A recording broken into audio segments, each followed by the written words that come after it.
Nah, sekarang kita lihat penggolongan ahli waris. Penggolongan ahli waris dalam hukum waris Islam. Nah, ini ada dua ajaran ya. Ajaran bilateral yang dikemukakan oleh Profesor Razairin dan ajaran patrilineal yang dikemukakan oleh Imam Syafi'i dan kawan-kawan. Ajaran bilateral membagi tiga golongan, yaitu Zulfaraid, Zulkarobah, dan Mawali. Ya. Ajaran patrilineal membagi tiga golongan ahli waris, Zulfaraid, Asobah, dan Zul Arham.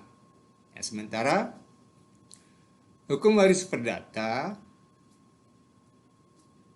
terdiri dari ahli warisnya adalah terdiri dari 4 golongan. Golongan pertama, subjek hukumnya adalah suami atau istri yang hidup terlama, anak-anak, dan keturunannya. Ya. Golongan kedua, orang tua dan saudara. Golongan ketiga, kakek, nenek dari garis ayah dan dari garis ibu. Ya. Golongan keempat, paman, bibi, dan keturunannya sampai derajat ke-6 dari garis ayah dan dari garis ibu. Nah, prinsip dalam hukum waris perdata, golongan terdekat menutup golongan yang lebih jauh. Derajat terdekat menutup derajat yang lebih jauh. Artinya, selama masih ada golongan satu, maka jika ada ahli waris yang ada di golongan 2, maka dengan sendirinya ahli waris yang ada di golongan 2 dinyatakan tertutup sebagai ahli waris.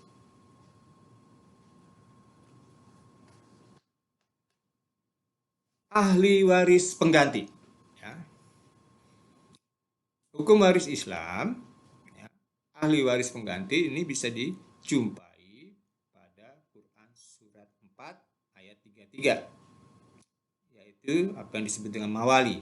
Ya, ahli waris pengganti dalam hukum waris Islam dikenal dengan istilah mawali. Ahli waris pengganti baru tampil jika mengganti ahli waris lain yang meninggal lebih dahulu dari pewaris. Sekarang hukum waris perdata melihat ahli waris pengganti adalah hampir sama ya. Ahli waris pengganti baru tampil jika mengganti ahli waris lain yang meninggal lebih dahulu dari pewaris. Dalam hukum perdata, ya, ahli waris pengganti dapat terjadi pada golongan 1, 2, dan 4. Sementara di golongan 3 tidak terjadi ahli waris pengganti. Karena prinsipnya ahli waris pengganti adalah sifatnya turun ke bawah ya, turun ke bawah. Sementara golongan ketiga adalah ahli waris yang ke atas ya. Jadi tidak ada penggantian ke atas, yang ada penggantian itu ke bawah.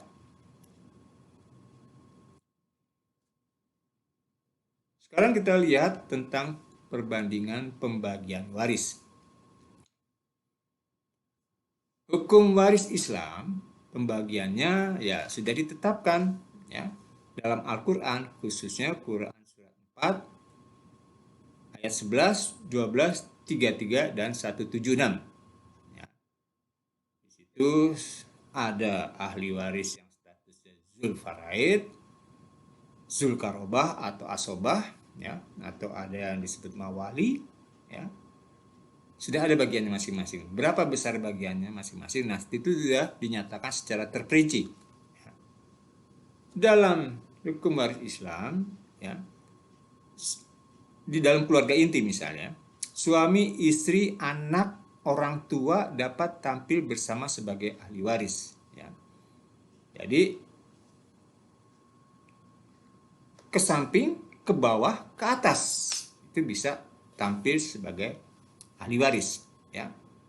Ke samping artinya hubungan perkawinan ya, suami istri saling mewaris ya.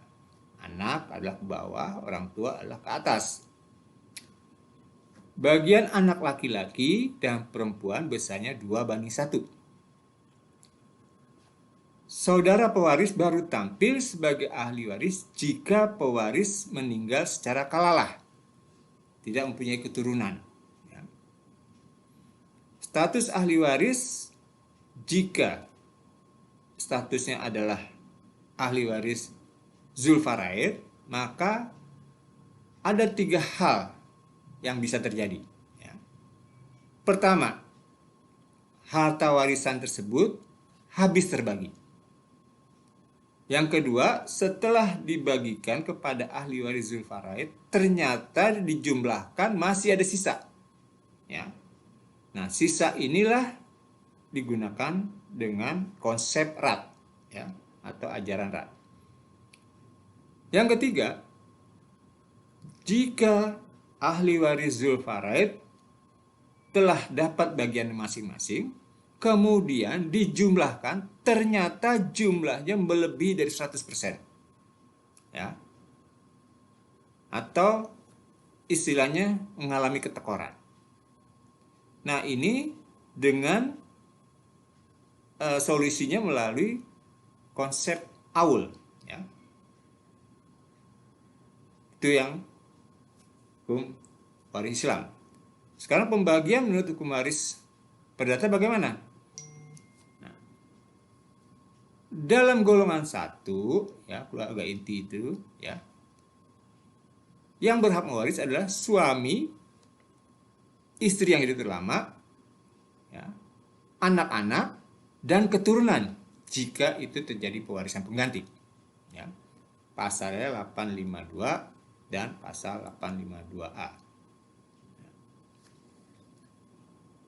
Bagian laki-laki dan perempuan bagiannya sama. Ya. Tidak ada perbedaan antara laki-laki dan perempuan. Bagiannya sama besarnya. Orang tua dan saudara pewaris baru tampil sebagai ahli waris jika pewaris tidak mempunyai suami, istri, dan anak. Ya. Atau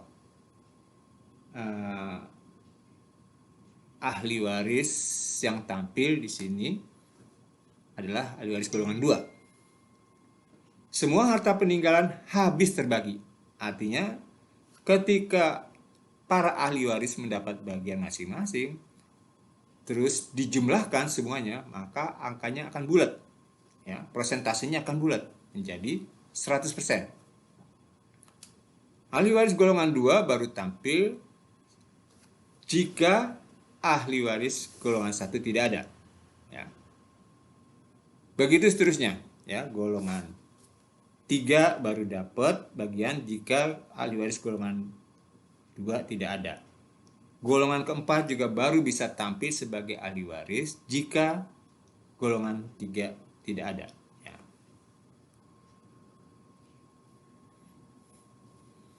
Sekarang kita lihat tentang ahli waris anak luar kawin.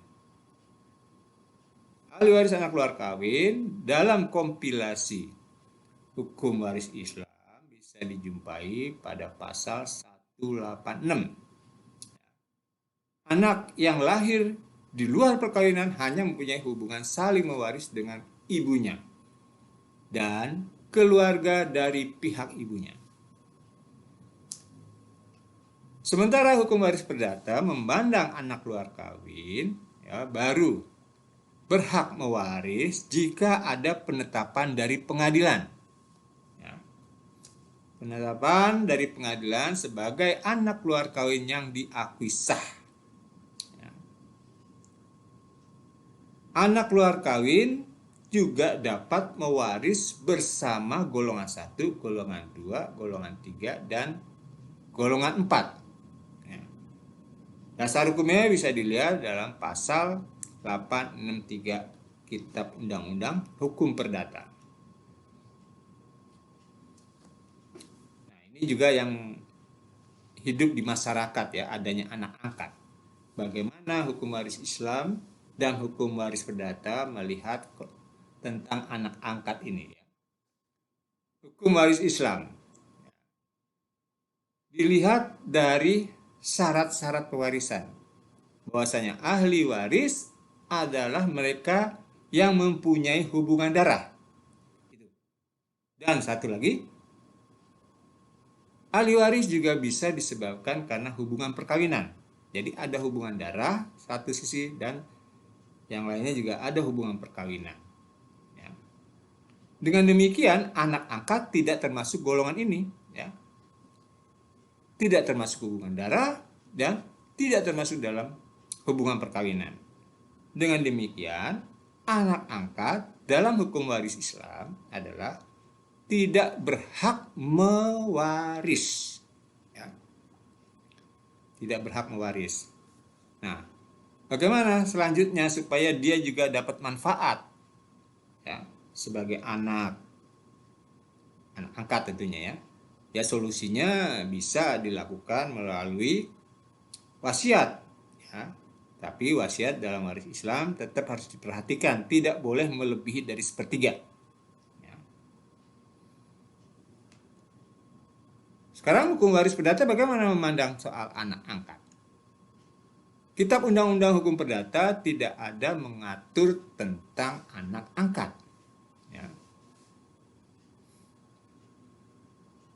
Namun demikian, khusus bagi warga negara Indonesia keturunan Tionghoa, kedudukan anak angkat adalah sama dengan anak sah.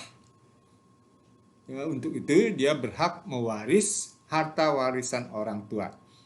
Nah, seperti kita ketahui, ya, hukum waris perdata ini peruntukannya adalah untuk golongan Eropa dan golongan timur asing, khususnya Tionghoa. Nah, ini juga yang tidak kalah penting, ya, tentang adanya surat keterangan waris. Ini betul-betul sangat diperlukan. Untuk apa? Ya, tentunya bisa digunakan dalam hal misalnya pencairan tabungan, deposito, balik nama sertifikat, klaim asuransi, hak tagih pada pihak ketiga, ya. Si pewaris punya piutang ke pihak ketiga. Kewajiban bayar hutang, ya. Penetapan janda duda, pengurusan dana pensiun, itu juga diperlukan dokumen-dokumen terkait dengan keberadaan si ahli waris dengan pewaris ini, yaitu surat keterangan waris.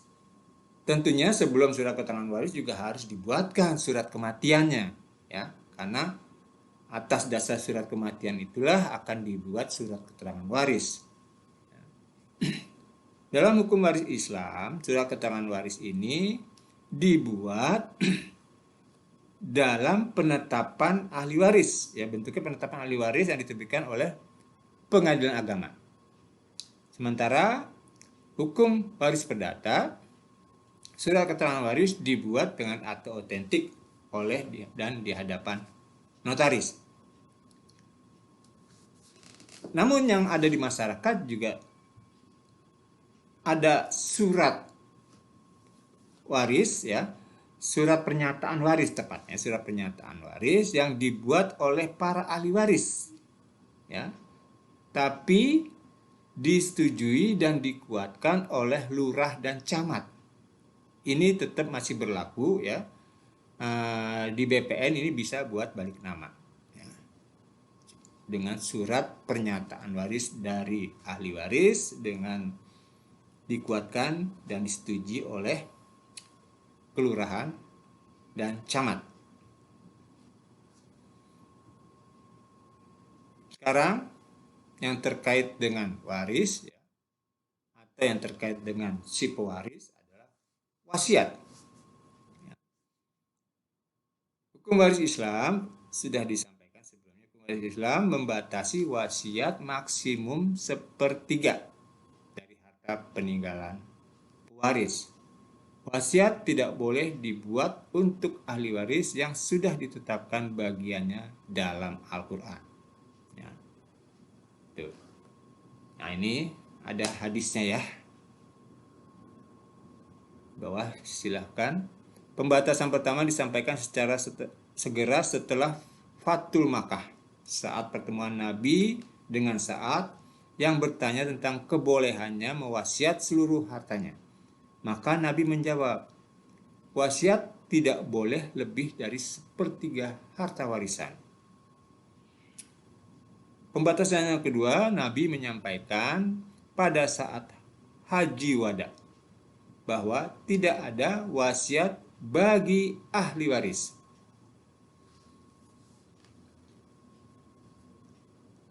Hukum perdata memandang wasiat, ya, wasiat adalah perbuatan hukum sepihak yang dilakukan oleh seseorang baru berlaku efektif ketika orang yang membuat wasiat tersebut meninggal dunia. Jadi keinginan beliau terhadap harta kekayaannya yang dituangkan dalam bentuk wasiat berlaku efektif, ya, akan kemana ini harta saya, akan buat siapa harta saya ini, ya, dibuat, dituliskan. Nah, kemudian ini baru berlaku efektif ketika si pembuat wasiat tersebut meninggal. Nah, besarnya wasiat tidak dibatasi, bisa sebagian, bisa seluruhnya. Ya. Namun ada ahli waris tertentu, yaitu ahli waris dalam garis lurus, ya, yang dilindungi oleh bagian mutlak. Ya. Dia berhak menuntut bagian mutlaknya atau legitimasi porsi jika bagiannya itu, ya, tersinggung. Artinya ada wasiat yang menyinggung bagian mutlaknya. Nah, bagian mutlak ini disebut dengan legitimasi porsi, diatur dalam pasal 913, 914, 915, 916, ya, bisa dilihat nanti. Nah, sekarang kita lihat kompetensi pengadilan. Jika terjadi sengketa waris. Dalam hukum waris Islam, jika terjadi sengketa waris, maka kompetensinya ada di pengadilan agama. Ya, kompetensi absolut. Ya. Sementara dalam hukum waris perdata, jika terjadi sengketa, maka perkara tersebut, ya, kewenangannya ada pada pengadilan negeri, ya, pengadilan negeri, ya.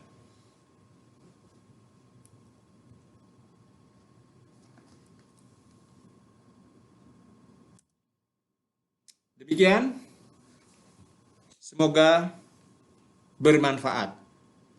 Assalamualaikum warahmatullahi wabarakatuh.